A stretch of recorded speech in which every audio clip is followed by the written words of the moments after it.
Welcome back, everyone, to this new episode of my chess series on my rating climb. This is a series where I'm taking you through the rating ladder from the level of 100 to the level of 2000, and I am explaining the moves as I'm playing the games.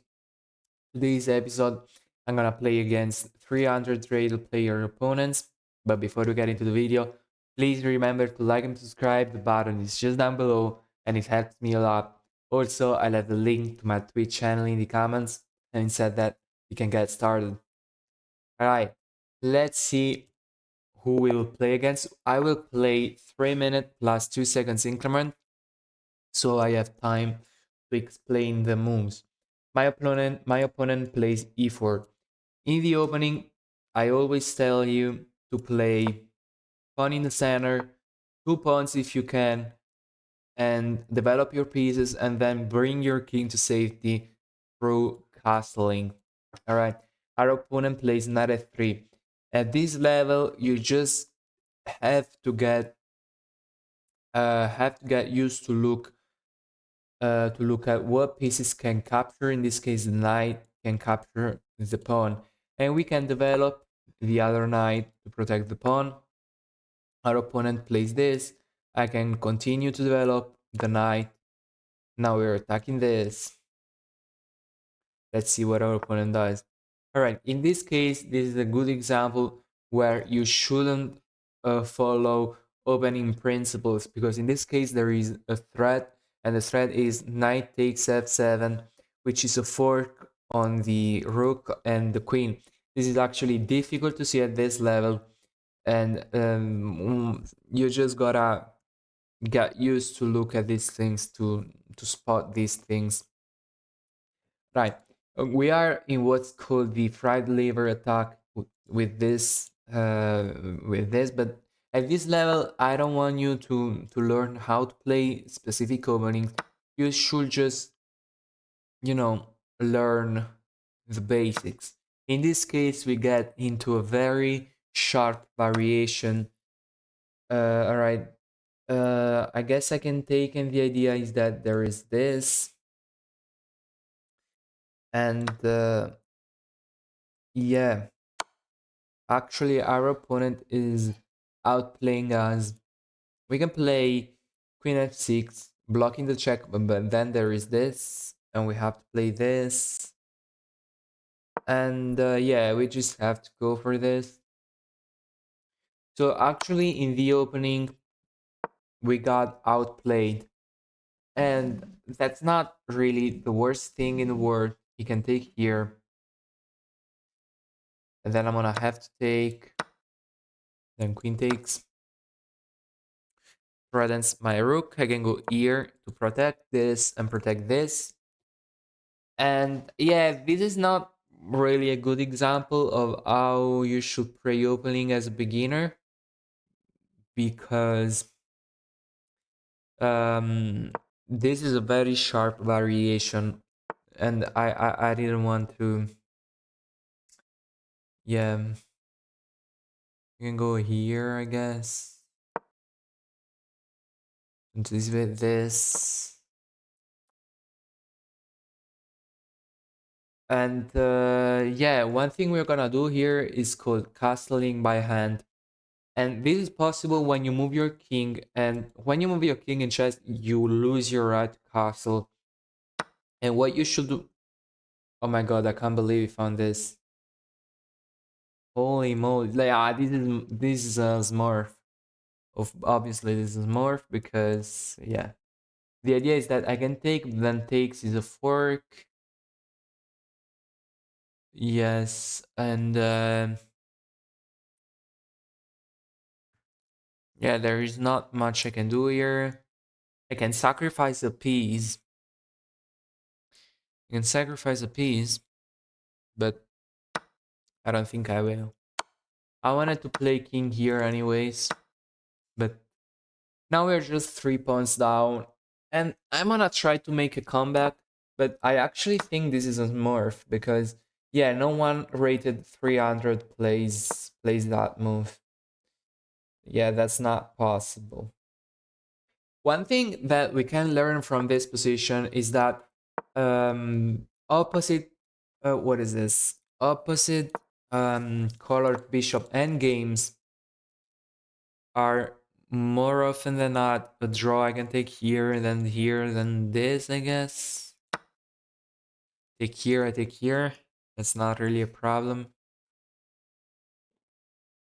Uh, Opposite colored bishop endgames are often a draw. Even if you are upon that, my opponent just resigned. What happened? This was a very weird game. Alright, in the opening I blundered because I didn't play the right moves. But I didn't play the right moves because I wanted to show you that as a beginner, you should try to focus on opening principles and then you should focus on other parts of the game rather than the opening. And I wanted to show this by playing a non-standard opening, but my opponent played the Pride Lever attack, and I had to respond with the main line, which is d5. And here I just forgot the line. I went here, but of course this is the idea. The main line here goes knight a5, bishop here, here, and then a bishop move like to e2 or a4. But I wanted to show you that as a beginner, you shouldn't. I mean, this is my personal opinion. You shouldn't focus on openings and learning lines. You should focus on opening principles and other parts of the game like pattern recognition, for example. All right, so opening principle. We put a pawn in the center and we bring the knight out to target the other pawn. Then we develop the other pieces. What what's with this opening? My opponents are playing sharp openings against which you have to be really I'm sorry, you have to be really precise. You cannot just improvise against them. This is known as the elephant gambit, as the idea is to go here and then, or maybe not. You don't know what the idea is. Yeah, queen d5 is not a good move. Um, I guess because of this, but then what? D4 here. I don't know. I can try to go here to target the queen. We kick the queen out. Generally, when there is a queen on d5 and you can kick it out with a move like knight c3, you should do that. And in this case, I'm gonna do this just to show you, what you should do in these kinds of positions. All right. In this case, I believe I will just finish development and castle. I can go here, but there is no need to. I can play bishop e2 and castle. I think that's what I should do. E4 is not really a problem now because I take it. I can play it like this. This is never a concern. We can take it. And we have fulfilled the basics of the opening, which is develop your pieces and bring your king to safety. Now, once we have done these things, we can go on to the next stage of the game, which is the middle game. In the middle game, you should try to make a plan, and you should base your plan of the elements of the positions of the position, like a pawn structure, piece activity, and things like this. In this case, I guess I can continue to develop my pieces like this. This is a bit passive, but it's just fine. My opponent's queen can be just a target on this diagonal, so I will attack it. Notice that rook is spinning the pawn to my queen. So maybe bringing the queen over this way is not the worst ideas to stop this. And yeah, Generally, that's what you should do. Also, notice that our opponent did not castle at all. So I can look for ways in which I can attack my opponent's king. I don't see any at this moment. I can play this to target the bishop. I can go like this. At some point, I'm gonna have to move. All right.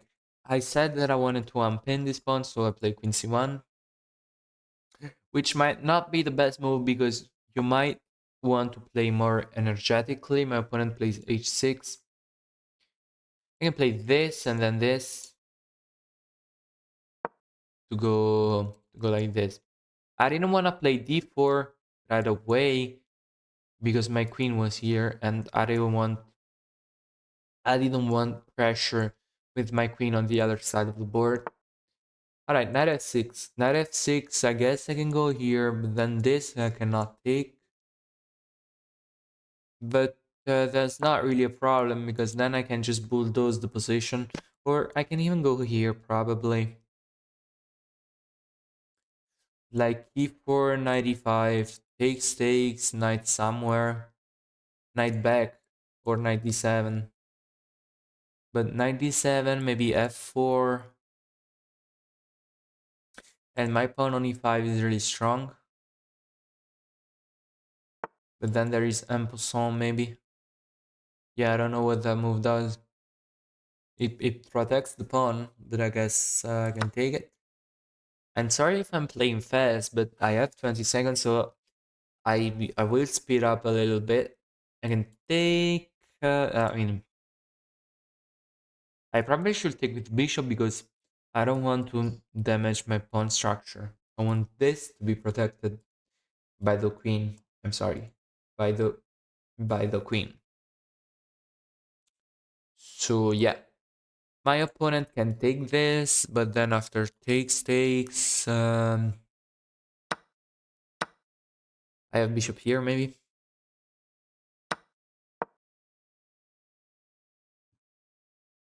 With pressure. With pressure, because then I'm gonna play bishop here, and it's gonna be a problem for him. But I gotta say, these opponents are really playing well. The first guy played the first guy played perfect. Just perfect. Guess I can go here, bishop f7. You can take maybe. But then king takes, I guess. The idea is that I want to bring, yeah, I want to bring his king out. Now we develop our queen, we activate it with move play. Now in this kinds of position, all right, you shouldn't let my opponent is offering queen trade. I can check, I can go here. All right, what I'm gonna do is I won't let my opponent's king escape. And the idea is that I want to give a check on this diagonal so my opponent cannot go here. This is what I'm gonna do. This is what I'm gonna do. Then I'm gonna bring my rook to the party. I also have this. Yeah, this is just a fork. Yeah, and we win probably because this is also hanging. Yeah, yeah, we are completely winning, and then this is just a matter of take all of these pieces, bring the other piece, simplify the position, and try to checkmate. My opponent didn't take the queen. Yeah, I wanted to show you how to win a king and pawn endgame, even though I gave up a full rook, I mean a full queen, and then I was gonna trade the rook as well, because I wanted to show you how to win king and pawn endgame. But my opponent didn't take the queen, so yeah, the only thing you should try to avoid is stalemate. So you shouldn't do that probably. May always make sure your opponent has a pawn move. My opponent doesn't have a king move in this position, so it's checkmate. All right, this was a pretty straightforward game. The opening, again, I wanted to show you how to play opening principles, but then my opponent went here. This is known as the elephant gambit, and you have to know your stuff. The only move in this position is e4, and then queen e2. This is the main line, but my opponent plays this, which is like a delayed Scandinavian with e5. That doesn't make sense. This is a Scandinavian. Scandinavian is like this. Then I went here, my opponent went here, which is just a bad move. And yeah, yes, after that, we just developed our pieces. We played a bit passively with this, and then queen c1 was probably a bit passive, but I wanted to show you that you can unpin so you don't have problems like e4 in the future. Right, we play e4. Again, put a pawn in the center, develop your pieces. Hopefully my opponent doesn't go for the elephant gambit. Alright, standard opening. As I always tell you, develop your knights, then your bishop, and then you can just castle. Always look at how your opponent can attack your pieces, and if there are no threats, continue with your plan, and if there are threats, just defend against them. Next move, I'm gonna castle. All right, I don't know if this is like a big plan, but you always have to look at how you can make threats. In this case, your knight is attacking the pawn here. And in chess, there is this concept called continuity. And it basically says that these pieces, when it moves, it was fulfilling a role there. And that role was protecting this pawn. So now we can just take this. Although you have to be careful about queen e7, I guess. But then I take here, because if knight takes, I can castle. So there is nothing here. In e7, I take here. If d5, is that something I should worry about? I don't know if this is anything theoretical or something. Yeah, obviously not, because my opponent just basically gives me for now. There is queen e7. There is queen e7. You gotta be careful, but I think after queen e7 I can just castle. Or take the rook, and then after this castle. Because yeah, I'm gonna take. I'm gonna take. And after this, I'm gonna castle.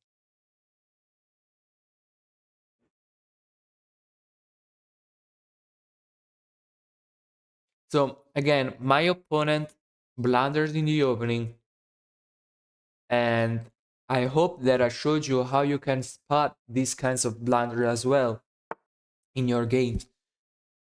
All right, my opponent strikes in the center with d5. This is actually, I think, the best move, because now he can take with a pawn, but I just light back.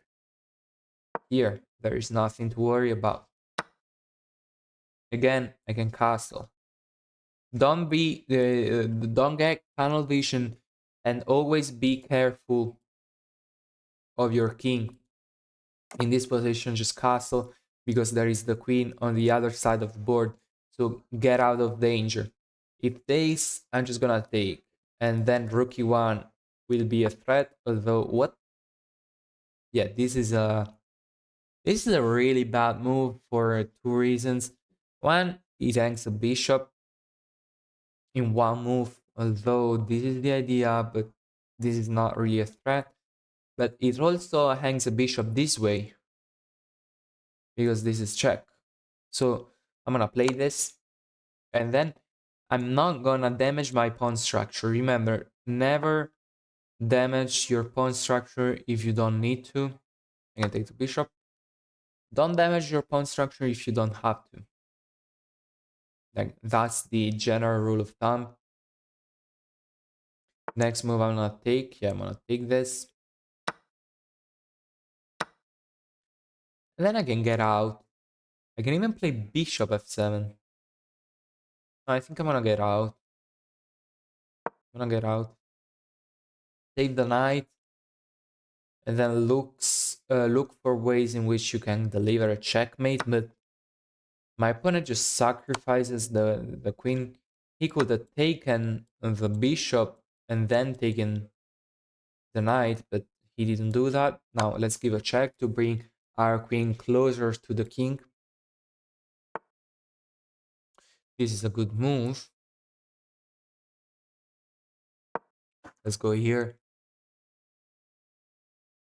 I could have taken the knight, but I I but I think developing is better. Bring your bishop out because you're up so much material, right? You're up so much material. You should bring the other pieces to the party, and this is pinned. This is called a pin, and it's is when a piece cannot move because otherwise you take a more valuable piece. In this case, the bishop cannot move because otherwise we take the king. And yeah, let me know if you want these games to be slower. Like I'm playing 3+2, but maybe playing maybe playing slower games can actually be more helpful. Now I can do something about this, but I don't need to. I can go here and deliver checkmate on the next move. Or not.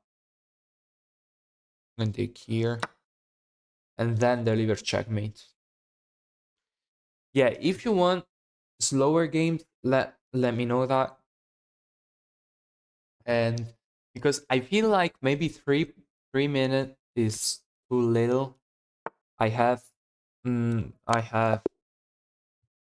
I don't have a whole lot of time to explain the moves. Yeah, this game doesn't need an explanation. My opponent blundered in the opening. Always look out at how you can take your opponent pieces. Again, as I always say, at the beginner stage, you should just get used to looking at how the pieces interact with each other.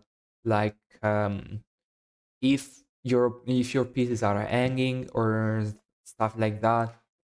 And yeah, in the opening, you should follow basic principles, and in the middle game, train your tactics and learn about strategy, like pawn structure and stuff like that. And yeah, as always, I hope you found the video helpful and I hope you liked it, and see you the next time.